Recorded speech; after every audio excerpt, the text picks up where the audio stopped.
Les gars, bienvenue dans cette nouvelle vidéo. Aujourd'hui, présentation du setup. Je vais vous montrer tout le matos que j'utilise au quotidien. Les références seront en bas de description. Si vous passez par ces liens, de toute façon, vous me payez un café. Et c'est cool, voilà. Commençons par le premier truc imposant de la pièce, le piano. Regardez-moi ce piano incroyable avec ce siège qui coûte 90 €. Combien? Il n'y a même pas de dossier, tu vas faire comment? 95 € sans dossier. Pour relativiser, on peut se servir comme coffre au trésor. Regardez-moi ça. Oula, t'as rien vu, gros. De toute façon, c'est à ma soeur, il faut que je lui redonne. Elle est chanteuse aussi. Allez, le gros matos, du coup, la chaise ergonomique. Là où je pose mon gros cul dégueulasse tous les jours. Elle coûte 800 € et je suis bien dessus. C'est vraiment une masterclass. Au début, ça fait bizarre parce que les soutiens lombaires, bah, c'est pas ce qu'on a d'habitude sur les chaises ergonomiques. Et ça, en vrai, c'est game changer. Puis, je suis là, je suis posé, très modulable. Tu peux être comme ça, tu peux les lever. Enfin bref, c'est n'importe quoi cette chaise. Il y a des ressorts de partout même. Il y a des ressorts de partout. Ensuite, le micro. Voici le micro incroyable qui est relié par un bras tout aussi incroyable. Relié par un câble XLR, relié à un fathead juste derrière la carte son. Le fathead qui est branché dans le cul de la carte son. La carte son, la Motu M6. 4 entrées micro et 2 sorties casque. Ça m'aide vraiment quand j'enregistre un client chez moi. Ça évite de passer le casque au client, que lui me le redonne pour que j'écoute ce qu'il a fait, pour lui redonner parce qu'il a fait de la merde. Enfin, c'est chiant quoi. Ensuite, on a ces grosses enceintes très énormes qui prennent une place monstrueuse dans le setup des Adam Audio T8V. C'est ça leur nom. La qualité est juste incroyable. Juste faites gaffe si vous passez à des enceintes beaucoup plus grosses. Si vous avez une pièce pas traitée acoustiquement, ça risque d'être de la merde. Mais genre vraiment, prenez un casque à la limite, ça sera beaucoup mieux. Voilà l'écran. Alhamdoulilah. On est sur un écran de chez Korui. On est sur du 175 Hz. Incroyable pour jouer à Fortnite. Mais qui en 2025 joue à Fortnite? Bah moi. Je suis ce gars. Dalle VA. Les couleurs sont bons. En vrai, il n'y a pas à se plaindre. C'est pas de l'OLED parce que déjà ça coûte cher. Et qu'en plus de ça, c'est overkill, ça sert à rien. Parce que je fais pas d'étalonnage. Ensuite, au niveau des périphériques que j'utilise pour jouer à Fortnite ou pour composer, hein, on est sur un piano. C'est le Minilab 3 de chez Arturia. Ce piano, il est vraiment top. Il y a un moment où dans ma vie, je composais avec le clavier. Ça change pour les prods. Ensuite, j'utilise ce clavier-là. C'est le Yunzi AL. C'est un clavier mécanique. Je sais même pas si c'est mécanique. Non, c'est un clavier... Oui, clavier mécanique avec des switches linéaires, je crois c'est ça, des LED qui éclairent sur le côté. Voilà, Jean-Michel LED, tu connais, parce qu'on sait que le RGB ça rajoute des FPS en jeu. Il est en QWERTY, gros, c'est vraiment horrible, j'arrive pas à m'y faire. On passe pas de AZERTY à QWERTY quand on est francophone, donc au final je suis un peu déçu en vrai. La souris pour jouer à Fortnite. Ah putain, je suis matrixé par Fortnite et j'adore ce jeu, frère. Fortnite, gros, c'est la vie. La nouvelle saison là, la saison des Simpsons, j'adore ça. Oh. La souris du coup Logitech, la G502, la molette,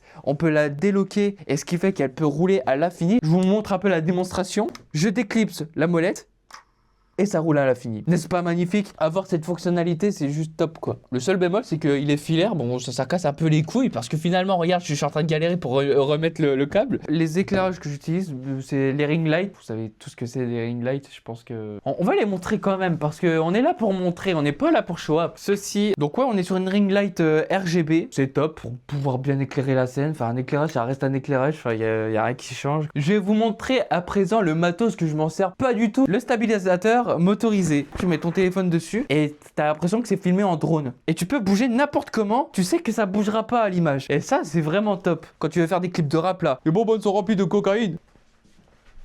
Voilà, on est sur un clip de rap, mais on va pas faire de clip de rap aujourd'hui, c'est une vidéo setup, d'accord? Ensuite, le casque audio, c'est le DT 990 Pro 250 ohms. Casque excellent, en vrai, il n'y a même pas besoin de plus. Je pense que c'est difficile de faire mieux en termes de qualité. Je sais pas, j'ai pas testé les casques plus haut de gamme que ça, mais franchement, ça suffit amplement. Et si j'utilise un casque meilleur que ça serait overkill. J'ai le 990 Pro et le 770 Pro. Puis là, vous allez me dire, oui, mais pourquoi t'as deux casques et tout? Comment dire? Le micro capte le son qui sort du casque. Alors que celui-ci, comme il est fermé, bah, le son, il s'échappe pas du casque. Puis il y a un truc dans ce setup qui change tout. Regardez.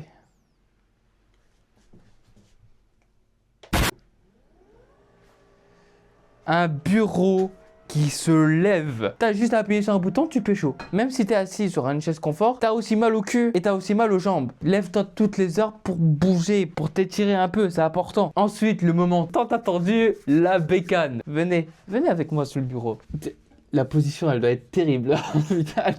Alors, au niveau des composants pour la bécane, on est sur un Ryzen 9 5950X, 32 Go de RAM cadencé à du 3200 MHz, une RX 6600, frérot. Peut-être changer la carte graphique parce qu'en vrai, elle commence à être obsolète, mais en vrai, pour l'instant, elle fait le taf vraiment. Il n'y a aucun lag. On a 4 Tera NVMe. Au final, je suis jamais à court de stockage, donc ça, c'est cool. Avec une boîte d'alimentation 650 watts, certifiée Gold, et un water cooling pour refroidir tout ça. Et le plus important dans tout ça, c'est que quand on est en home studio, le plus important, c'est d'avoir une multiprise parafoutrée et filtrée. Quand on a des défauts d'installation électrique chez soi et qu'on règle avec un micro, bah, le micro il peut capter les parasites électriques. Ça change tout, mais il n'y a pas que ça aussi. J'ai testé et approuvé que lorsque vous avez un câble XLR près de la boîte d'alimentation du PC, malgré tout, il y a quand même des parasites électriques. Donc éloignez aussi votre câble de la boîte d'alimentation parce que autrement, bah, ça va faire... Et ce qui fait aussi la déco, c'est les panneaux acoustiques que j'ai achetés. Donc c'est des préfabriqués en fait. Il y a juste à coller au mur et ça fait le job. C'est moins efficace que les panneaux acoustiques faits à la main. Mais bon, ça carry quand même hein, parce que à la base des bases, j'avais un gros matelas ici sur le mur. Enfin bref, c'était pas du tout esthétique et ça prenait la poussière de malade. Voilà les gars, vous savez tous ce que j'utilise comme matos. Du coup, commentez, partagez, likez. Faites-moi rêver, faites-moi bander. On se retrouve pour une nouvelle vidéo. Ciao! Oh bon, moi c'est tout trop, elle pue la merde, putain.